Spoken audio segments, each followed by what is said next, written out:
हरे कृष्णा, मैं गौरांगी कृष्णदासी। आज हम आपको एक कथा सुनाना चाहेंगे। ये कथा भी है, ये कुछ भौतिक जगत के लिए है।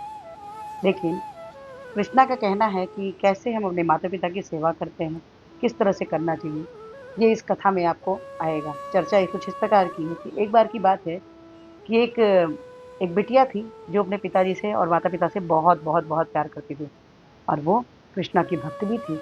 सो उसे ये मालूम था कि हमें कृष्णा की भक्ति के साथ साथ माता पिता की जब हम भक्ति करते हैं तो हमारे कृष्णा उससे ज़्यादा प्रसन्न होते हैं। तो घटना कुछ इस प्रकार की है कि जो बिटिया थी उसका नाम था रागिनी।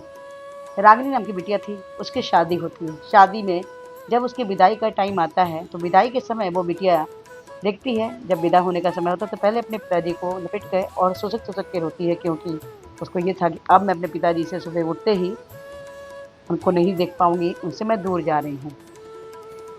पिताजी से लगती ही थी कि 2 कदम आगे बढ़ने के बाद उसको सुनाई देता है कि उसके जो पति थे, उसके दोस्त लोग जैसे पति का नाम था राघव। राघव जो था वो अपने मित्रों से बातें कर रहा था। तो उनका एक मित्र बोलता है कि अरे, शादी में सब चीज़ तो ठीक था, लेकिन पता है सब्जी उतनी अच्छी नहीं थी, पनीर की सब्जी उतनी अच्छी नहीं थी। तो बोलती है कि अच्छा, पनीर की सब्जी अच्छी नहीं थी। तो दूसरा दोस्त बोलता है, अरे पनीर की सब्जी छोड़ो छोड़ो, इनके यहाँ की तो आइसक्रीम भी अच्छी नहीं, अच्छे क्वालिटी का नहीं था, बिल्कुल अच्छा नहीं था। तो जो घर का दामाद रहता है राघव, वो बोलता है, अरे वो छोड़ो भाई, वो छोड़ दो, पनीर की सब्जी को छोड़ो, आइसक्रीम को छोड़ो, अरे मुझे तो रोटी भी गर्म नहीं मिली। ये सुनते बिटिया को बहुत बुरा लगा। उसने सोचा कि जो इंसान, मेरे पिताजी ने पूरी जिंदगी की कमाई उसने मेरी शादी के लिए बचा बचा के रखा था कि मेरी बिटिया की शादी में मैं ऐसे करूंगा, ऐसे खर्च करूंगा, ऐसे व्यवस्था करूंगा, ये करूंगा, वो करूंगा।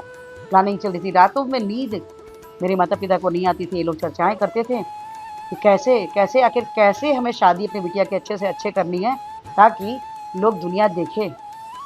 हर पिता का ये मतलब कि सोचता है, जब दिन बिटिया पैदा होती है उसी दिन से वो सोचता है कि हमारी बिटिया की शादी जो होगी, ऐसा लगेगा कि मेरी बिटिया राजकुमारी है। सारी व्यवस्थाएं वो विधिवत करता है, चाहे वो गरीब हो, चाहे वो उच्च हो, चाहे वो मध्यम हो। सभी पिता की यही होती है, जिसके घर में बिटिया होती है वो पहले ही दिन से सोचने लगता है कि अपनी बिटिया की शादी किस तरह से व्यवस्था करेंगे। किसी भी शादी में जाता है, कहीं भी जाता है, तो हमेशा यही देखता है कि यहाँ कैसी व्यवस्था है, यहाँ कैसे मैनेज किया जा रहा है, कैसी व्यवस्था हो रही है, हम भी अपनी बिटिया में ऐसी व्यवस्था करेंगे। किसी बारातियों को किसी तरह की भी कोई शिकायत ना हो। लेकिन जब बिटिया ने सुना कि सबको तो छोड़ो, लेकिन हमारा जो पति है वही मेरे पिता का जब मान नहीं रख रहा है, जब वही बता रहा है कि रोटी ठंडी थी, क्या मेरे पिता ने खुद रोटी बनाई थी, या फिर जो लोगों को खाना पीना में जो पनीर की सब्जी क्या मेरे पिताजी ने बनाई थी? नहीं बनाई थी। तो इस बात की कमी क्यों निकाली जा रही है? बिटिया तुरंत उसी पैर उल्टे वापस आई, होती है, अपने पिताजी का हाथ पकड़ती है और बोलती है, चलिए पिताजी घर के अंदर, मुझे मुझे विदाई नहीं करनी है, मैं नहीं जाऊंगी, मैं ससुराल नहीं जाऊंगी। ये बात बिटिया जो थी उसके ससुर जी को सुनाई दिया। आखिर क्या बात है, सब हड़बड़ा गए कि शादी हो गई है, कैसे बहू बोल रही है नहीं जाएंगे, आखिर क्या कारण है? लेकिन समझ में नहीं आ रहा था कि आखिर बात क्या है। और वो बोलती, नहीं पापा, अंदर चलो, घर के अंदर चलो, मैं नहीं जाऊंगी, मैं नहीं जाऊंगी, ससुराल नहीं जाना है मुझे। आखिर क्या बात है, क्या बात है, क्या बात है?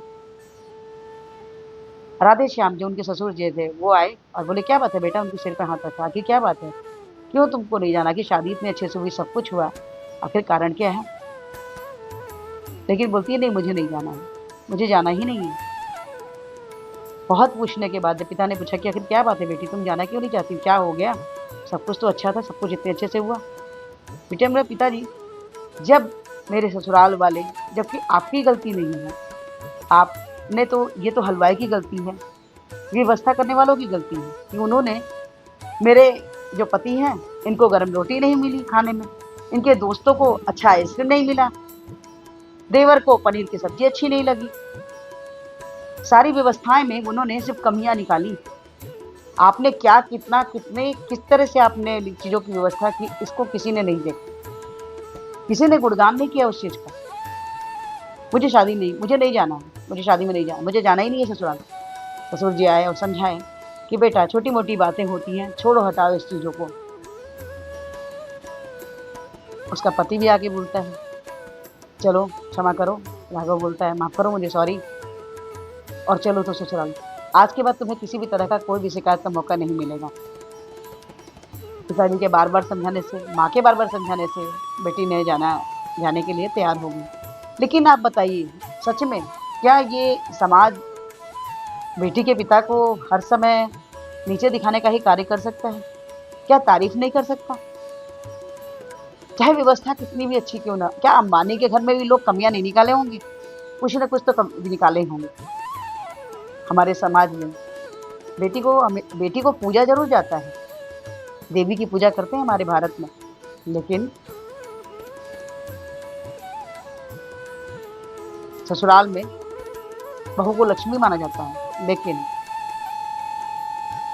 मान नहीं मिलता उतना।